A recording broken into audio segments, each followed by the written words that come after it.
जय हिंद, नमस्कार। मैं अमर जैदी स्वागत करती हूँ आप सबका एक बार फिर से हमारे आज के कार्यक्रम में। दोस्तों, आज स्टॉक मार्केट से लेकर आपके डेली बजट तक सब कुछ एकदम शॉक में है। इंडियन रुपी ने फिर से एक नया रिकॉर्ड लो टच किया है, 91.58 पर यूएस डॉलर।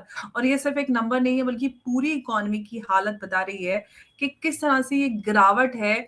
इसके पीछे जो केवल टेक्निकल चार्ट्स और जो लॉसेस की बात करते हैं वो नहीं है, बल्कि जियोपॉलिटिकल टेंशंस, फॉरेन इन्वेस्टर्स का जो पैसा निकालना और जो ग्लोबल अनसर्टेनिटी है वो रुपए पे कहीं ना कहीं ऐसा दबाव उसके चलते बनता हुआ नजर आ रहा है। और ये सिर्फ टेम्परेरी है, कितना असर रखता है ये हम समझेंगे आगे। बट जब बात रुपए की गिरावट की आती है तो सेंसेक्स और जो निफ्टी है वो भी यहाँ पर स्लाइड होते हुए नजर आ रहे हैं। और जो रिस्क ऑफ स्टेटमेंट सेंटिमेंट है वो पूरी तरह से शेयर बाजार को भी पूरी तरह से ऐसा लग रहा है कि झुंझुना दिखाता हुआ नजर आ रहा है। तो आरबीआई की जो इंटरवेंशन है वो चल रही हैं, लिक्विडिटी जो मेजर्स हैं वो यहाँ पर लाए जा रहे हैं, पर मार्केट का जो मूड है वो अब तक म्यूटेड और कॉशियस यहाँ पर नजर आ रहा है। इससे जो वो है शक, और जो हम उसकी बात करते हैं शख्स और दलाल स्ट्रीक की, वो इफेक्ट यहाँ पर कितना पड़ेगा। और बल्कि हम ये कहें कि जो ट्रैवल टिकट से लेकर जो फॉरेन एजुकेशन और जो पेट्रोल प्राइसेस है, ईएमआई इंपोर्ट्स और सब तक चीजें जो हैं, सारी चीज सारी ये महंगी होती जा रही है और खतरा जो है बढ़ रहा है। तो ये जो गिरावट है ये सिर्फ चार्ट्स का पैटर्न है या फिर हम लोगों के जेब पर इसका जो भारी असर पड़ने वाला है, क्या कुछ उसके पीछे की सच्चाई है वो हम समझेंगे। और मेरे साथ इस पर बात करने के लिए मौजूद है उमेश जी। उमेश जी, बहुत स्वागत है आपका। जय हिंद, नमस्कार। जय सिया राम अंबर जी। जय सिया राम उमेश जी। उमेश जी, रुपए का गिरना और सिर्फ इसको किस तरह से देखें, ये टेक्निकल प्ले है या फिर ये कहें कि एक सिग्नल है कि हमारी जो इकोनॉमी है या हम ये कहें जो पॉलिसी है उसका डिफेंस जो है कहीं ना कहीं फेल होता नजर आ रहा है, या फिर हम ये कहें कि ये जो रुपए की जो गिरावट है एक सिर्फ टेक्निकल है और जस्ट साइन की इकोनॉमी जो है इंडिया की वो अभी, मतलब किस तरह से आप इसको देख रहे हैं, मैं ये समझना चाहती हूँ क्या इसका सिग्नल है।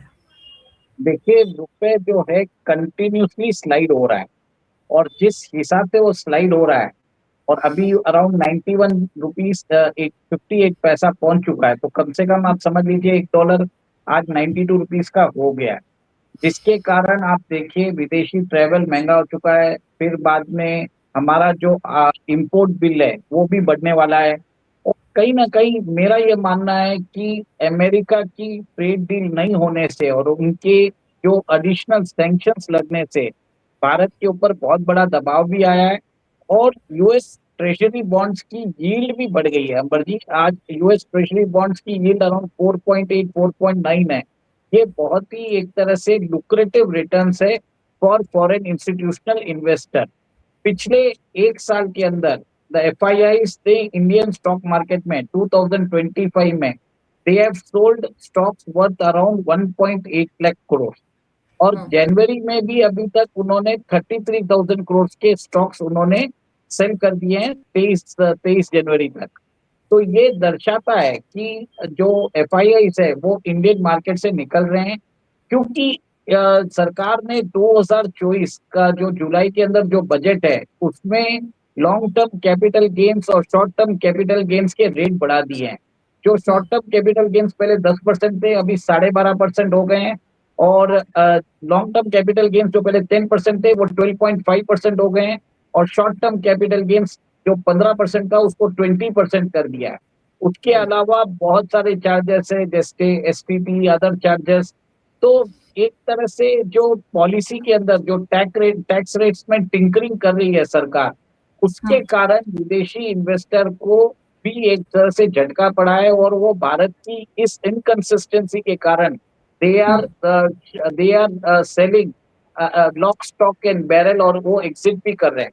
और ये भी देखिए कि हर साल भारत के अंदर जो हमारे एचएनआईज हैं, अराउंड 200,000 2 लाख लोग एवरी ईयर भारत की सिटीजनशिप छोड़ रहे हैं, and they are going into other tax free zones like Dubai या सिंगापुर। उधर की सिटीजनशिप और रेसिडेंसी ले रहे हैं। वो जब जाते हैं तो ये देखिए, ये वो जो होते हैं ये हाई नेटवर्थ इन्वेस्टर्स होते हैं। इनका कैपिटल फ्लाइट भी हो रहा है भारत से, स्किल का भी हो रहा है। और ये एक अवॉइड कर रहे हैं भारत को, ये भी देखने की बात है। भारत के अंदर जो प्रॉमिस्ड अच्छा, एफडीआई लेकिन मैं है, आपसे यहाँ पे एक बात समझना चाह रही हूँ, जो ये बात आप बोल रहे हैं इसी पे, कि जो फॉरेन इन्वेस्टर्स की बात हो रही है कि वो अपना पैसा निकाल रहे हैं, तो आरबीआई जो है वो उसको रोकने में क्यों यहाँ पर असफल नजर आ रही है? क्या जो सेंट्रल बैंक है उसकी जो स्ट्रेटजी है वो सही नहीं है? किस वजह से ऐसा हो रहा है? देखिए कहीं ना कहीं भारत की जो हमारी जो टैक्सेशन पॉलिसी है वो जिम्मेदार है। हम अपने जो रियल टैलेंट है उसको हम रिटेन नहीं कर पा रहे हैं। इतनी बड़ी संख्या में अगर आपके एचएनआई जो है वो आपका देश छोड़ रहे हैं, तो इसका मतलब सोच लीजिए कि उनको कोई रियलिस्टिक रिटर्न्स नहीं मिल रहे हैं, और बाहर दुबई और सिंगापुर जैसी कंट्रीज उनको अच्छे रिटर्न्स दे रही है विद क्वालिटी सर्विस ऑल्सो, कि आप इतने भी कर लीजिए। अमेरिका ने भी अभी निकाला था कि आप प्रेसिडेंट ट्रंप ने भी अपना गोल्ड कार्ड निकाला था, उसमें भी बोल रहे हैं।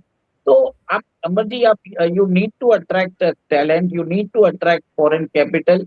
वो कहीं ना कहीं इंडिया के अंदर अभी तक पॉसिबल नहीं हुआ है। प्रॉमिसिंग जरूर है भारत के अंदर, पर जब इम्प्लीमेंटेशन पे आता है अभी भी ब्यूरोक्रेसी हर्डल्स भी है। सेकेंड, आप ये भी देखिए भारत की अर्बन प्लानिंग है या बाकी सब फैक्टर्स है, तो वो एक तरह से जैसे दिल्ली में ही देख लीजिए टॉक्सिक गैसेस है, ठीक है, और बाकी भी जो इंफ्रास्ट्रक्चर फैसिलिटीज जरूर बढ़ रही है, बट जो पॉपुलेशन भी उसी हिसाब से बढ़ रही है। तो जब भी जो सिविक कम्युनिटीज है वहां पर भी प्रॉब्लम्स है, जिसकी उसके कारण भी वो लोग बाहर जा रहे हैं। They want better education for the kids, better lifestyle.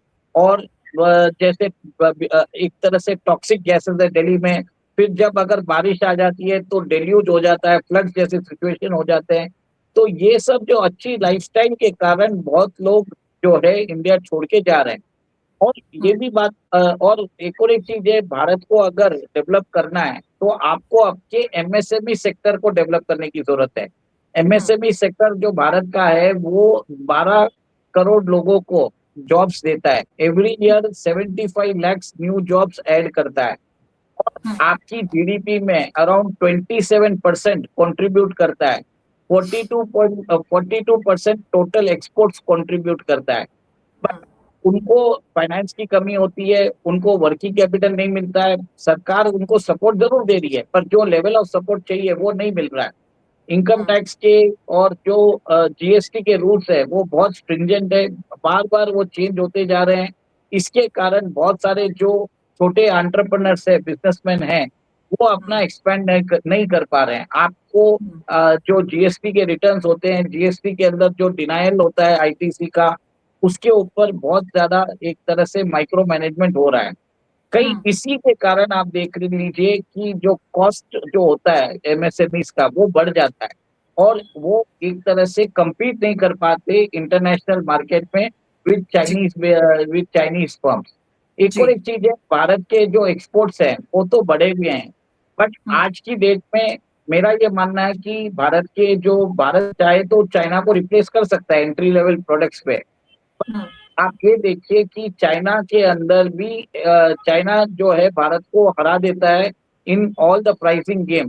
This is because वहां पर गवर्नमेंट जो है एक्सपोर्ट सब्सिडी क्रेडिट भी देता है, और हुँ, वहां पर कॉस्ट ऑफ बेनिफिट देता है, जैसे लो पावर कॉस्ट और एक तरह से फ्री इलेक्ट्रिसिटी।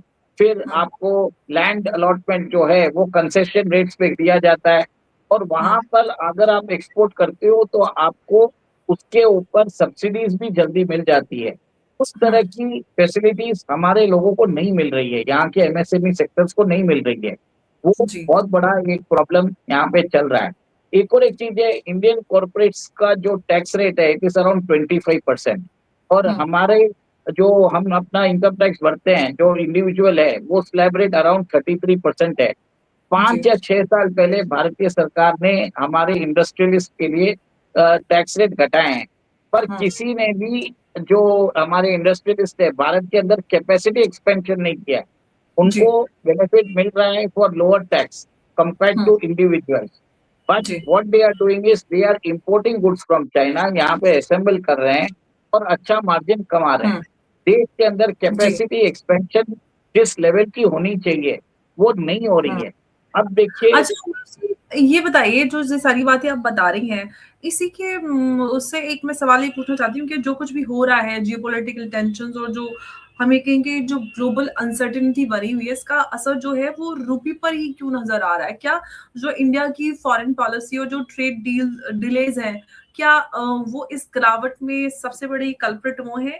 या फिर जो आप बोल रहे हैं जो इंटरनल पॉलिसीज़ और ये सारी चीज़ें वो भी इसमें एक कारण है? कॉम्बिनेशन ऑफ फैक्टर्स है। यूएस और इंडिया की अगर ट्रेड डील होती है तो वो हुँ, सेंटीमेंट इंप्रूव करता है, मार्केट सेंटीमेंट्स पे चलता है। हुँ, उनको एक तरह से नैरेटिव जो फील गुड फैक्टर है वो मिसिंग हो रहा है इंडियन मार्केट में। हुँ, इतनी अच्छी ग्रोथ रेट हम दिखा रहे हैं, we are clocking the growth rate of 7.4% in the second quarter, और हुँ, इन्फ्लेशन भी आज की डेट में सबसे लोएस्ट पर है। उसके बावजूद भी एफआईआईस की सस्टेन सेलिंग आ रही है, तो हुँ, रुक नहीं रही है। इनफैक्ट जनवरी में देखिए 33,000 करोड़ की सेलिंग की है उन्होंने, तो हुँ, वो इंडियन मार्केट से निकलते जा रहे हैं। अब हुँ, ट्रेड डील अगर अमेरिका से होता है तो फिर चीजें चेंज होती है, जहाँ पे एफआईआईस के इन्वेस्टमेंट्स आएंगे। और भारत में को ये भी समझना चाहिए कि हमारी जो टोटल मार्केट कैपिटलाइजेशन है वो $5 ट्रिलियन की होनी चाहिए आज की डेट में, अराउंड $5 ट्रिलियन की। जबकि अमेरिका के पास जो उनकी है, उनकी जो एसेट्स अंडर मैनेजमेंट है उनके हेज फंड्स के पास, जैसे ब्लैक रॉक के पास $12 ट्रिलियन का है, वैनगार्ड के पास 8 ट्रिलियन है, स्टेट स्ट्रीट के पास 5 ट्रिलियन है, वैसे ही हुँ, गोल्डमैन सैक्स भी है, जेपी मॉर्गन चेस है। तो इन हुँ, लोगों के पास जो एसेट्स अंडर मैनेजमेंट है, दे हैव सर्टेन इंस्ट्रूमेंट्स जिसके कारण दे कैन डिस्टेबिलाइज एनी मार्केट। ये भी आपको बता हुँ, देता हूँ, क्योंकि इनके जी, पास शेयर वॉल्यूम है। अगर आप इनकी क्यूमुलेटिव अगर देख लो तो हुँ, इंडियन इकोनॉमी से 5 गुना से ज्यादा तो एसेट्स अंडर मैनेजमेंट करते हैं। तो हुँ, इनके कैपिटल इनफ्लो और आउटफ्लो से बहुत फर्क भी पड़ता है। अब ये लोग जी, अगर इन्वेस्टमेंट करना चालू कर दे और भारत के अंदर जो टैक्स लॉस है वो रैशनलाइज हो जाए, तो ये एक तरह से गेम चेंजर साबित हो सकता है। सेकेंड, फाइनेंस मिनिस्ट्री में जो ब्यूरोक्रेसी है उसको समझना पड़ेगा कि आप आर्बिट्री तरीके से अगर आप रेट्स बढ़ाते जाओगे, कोई पॉलिसी नहीं रहेगी आपकी, तो that will also affect investor sentiments. और हुँ, एक चीज है कि यूएस की ट्रेड डील्स, जो 30 ईयर ट्रेड डील्स है, यील्ड जो होती है वो इंटरेस्ट रेट बढ़ चुका है, अराउंड 4.8 या 4.9% हो चुका है। एक तरह से this is considered to be it is considered to be a lucrative deal, और कोई भी भारत के अंदर इन्वेस्ट करना नहीं चाहता। They are now exiting lock stock and barrel. वो तो हमारा जी, जो डोमेस्टिक मार्केट है वो सस्टेन किया है, क्योंकि भारत के जो डोमेस्टिक इन्वेस्टर्स हैं उन्होंने म्यूचुअल फंड में इन्वेस्टमेंट्स करके भारतीय मार्केट को संभाल लिया है। अब सबसे बड़ी अच्छा, बात है कि हुँ, रुपए की स्लाइड के लिए आरबीआई ने इंटरवेंशन भी किए हैं। हुँ, इंटरवेंशन करने के बावजूद रुपए गिरता जा रहा है, और जिस हिसाब से वो स्लाइड हो रहा है, देखिए पैसे में ऑप्टिमिज्म में सब अच्छा उन्हीं बोलेंगे जी, कि यहाँ पे एक बात मैं आपसे पूछना चाहती हूँ, जो आम आदमी है उसके हिसाब से क्योंकि जिस तरह से जो रुपये वीक होता जा रहा है, ऐसे में जो आम आदमी है, उसकी पॉकेट पर इसका क्या असर होने वाला है? क्योंकि इम्पोर्टेड फ्यूल की बात करें, गैजेट है, फॉरेन एजुकेशन, ट्रैवल और सब कुछ जो है, वो उसका बिल डबल होता जा रहा है। कैसे आम आदमी इसको सर्वाइव कर पाएगा? देखिए फॉरेन ट्रेवल तो आपके महंगे होने वाले हैं, वो हो भी हुँ, रहे हैं, उसका तो कुछ कर नहीं सकते। जैसे हुँ, टिकट्स जो भी रेट्स आते हैं, इतना डॉलर डिनोमिनेटेड, तो जैसे जैसे अगर स्लाइड होता है तो आपके रेट्स तो बढ़ते ही जाएंगे। फॉरेन एजुकेशन ट्रेवल के लिए जो बच्चे जाना चाहते हैं वो भी एक तरह से उनके लिए भी मुश्किल होती जा रही है। आप ये देखिए कि हम जो चाइना से हमारा जो ट्रेड डेफिसिट है वो $100 बिलियन से ऊपर जा चुका है। हम आज भी चाइना से इंटरमीडिएट कंपोनेंट्स इंपोर्ट करते हैं। हुँ, हम 89% अपना जो क्रूड है अब्रॉड से इंपोर्ट कर रहे हैं। हमने अभी तक अंडमान बेसिन में हमारा जो क्रूड ऑयल हमने पाया है, जिसको बताया जाता है कि हम उसको एक्सट्रैक्ट कर लें तो अगले हुँ, 70 साल तक हमको इंपोर्ट करने की जरूरत नहीं है। हमने हुँ, उसके ऊपर काम नहीं किया है, हमने रिसोर्सेस अलोकेट कर दिए हैं। बट हुँ, राइट नाउ हमें चाहिए इम्प्लीमेंटेशन की। हुँ, और एक चीज देखिए, पिछले दिनों भारतीय सरकार और भारतीय जनता ने गोल्ड और सिल्वर के भी इंपोर्ट की है। उसके कारण भी, वो हैवी डिमांड के कारण भी जो है रुपया एक तरह से लुढ़क रहा है। तो ये अगर यही चीज अगर सस्टेन चलती रही तो मेरा ये मानना है कि sooner or later we will be reaching near to the 100 mark, भले 100 ना पहुंचे, we should be near to the 100 mark very soon. क्योंकि अब इन्वेस्टर को कॉन्फिडेंस चाहिए, आपको आपको जो है आपको एक्सपोर्ट सेक्टर को बढ़ाने की जरूरत है, एमएसएमई सेक्टर को बढ़ाने की जरूरत है।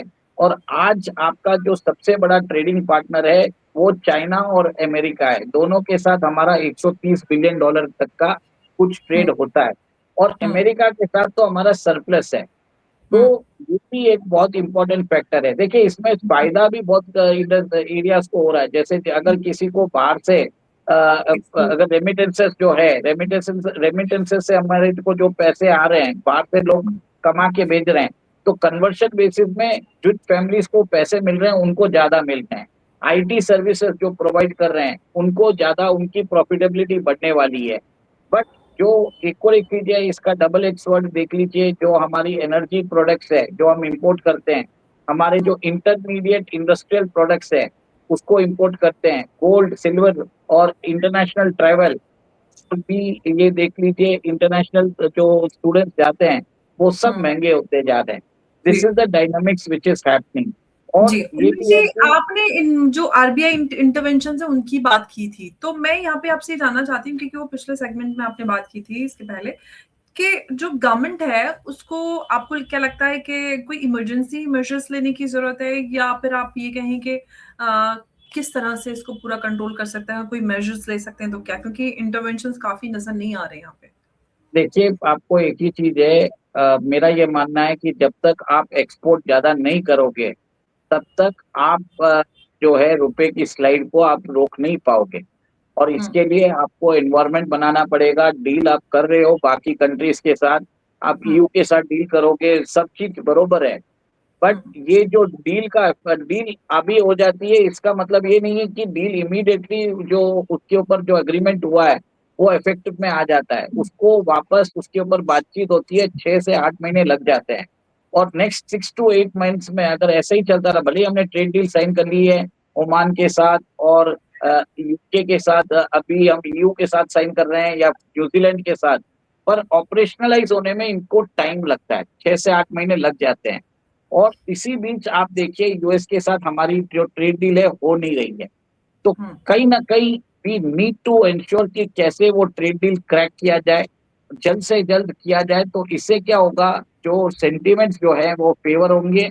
मैं जानता हूं कि ये जो बात बोल के एक तरह से जो है मैं सरकार पे दबाव नहीं डाल रहा हूँ, बट ये बता रहा हूँ कि सेंटिमेंट्स इंप्रूव करने की जरूरत है, कलेक्टिव स्टेप्स लेने की जरूरत है। आपके पास रिसोर्सेस है, रिसोर्सेस को एक्सट्रैक्शन करिए, आप अपने टैक्स जो स्ट्रक्चर है उसको रैशनलाइज करिए। और आप ये भी देखिए कि एचएनआई जो छोड़ के जा रहे हैं उनको कैसे रोका जाए। वो फ्लाइट, कैपिटल फ्लाइट जो इंडिया से हो रहा है, कैपिटल फ्लाइट और टैलेंट फ्लाइट, उसको रोकने की जरूरत है।